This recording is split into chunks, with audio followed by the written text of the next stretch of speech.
And here's the Writer's Allman Brother for Friday, May 15th, 2026.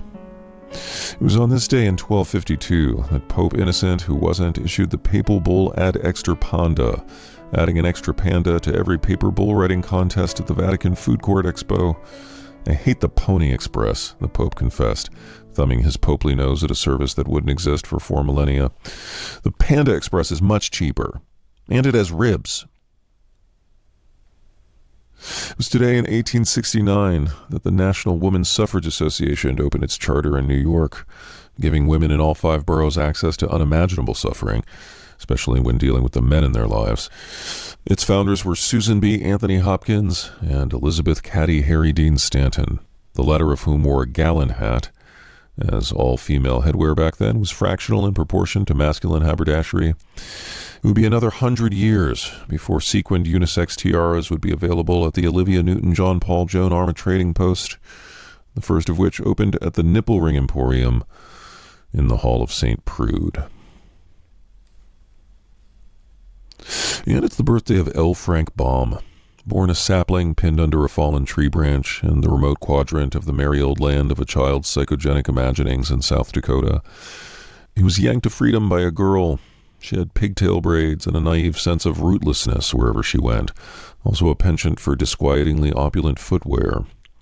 Together they set out on a pilgrimage to the lair of a powerful bridge salesman living in a white castle in a city known, mysteriously, as Chicago.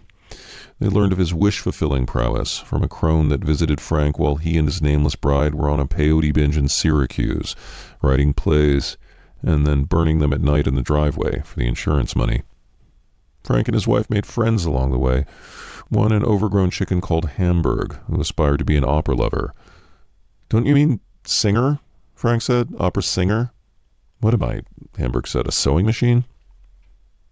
The trio developed a traveling show in which they collected stamps in real time and attached them to the exposed flesh of their audience members, one of whom, at a stop in Bakersfield, cried foul. Literally, foul, pointing at Hamburg, who said, "And what of it, Bacock?" "People and chickens shouldn't consort," said the tough, a cloud of smoke enwreathing his simian brow. "Who says?" said Frank, now getting involved, his upper branches engorged with sap. "You did," the tough said, "in an essay published in Anti-Everything magazine. I remember the font." "Is this true?" Hamburg said, turning and fixing Frank with a frank and feathered glare. Without a word, Frank let the full heft of his timber fall atop a horseless carriage in the road, pinning its owner underneath.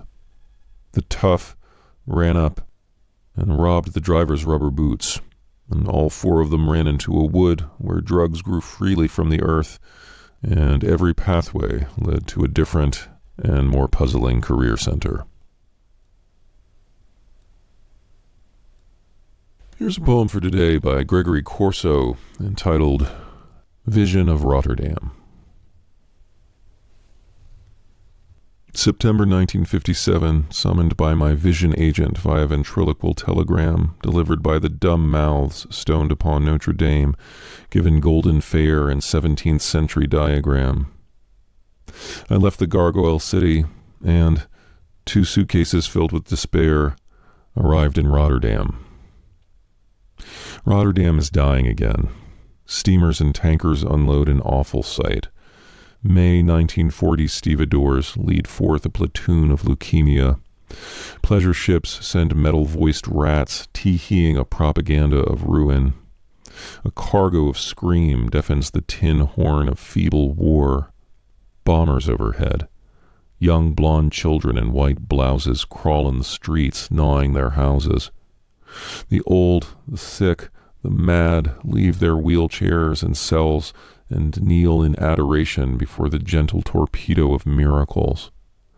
Bombers unanswerable to the heart vitalize a Sunday afternoon dream. Bombs like jewels surprise. Explosion, explosion, explosion. Avalanche on medieval stilts brought down 1940. Mercy leans against her favorite bombardment and forgives the bomb. Alone, eyes on the antique diagram, I wander down the ruin and see amid a madness of coughing bicycles, the scheme of a new Rotterdam, humming in the vacancy.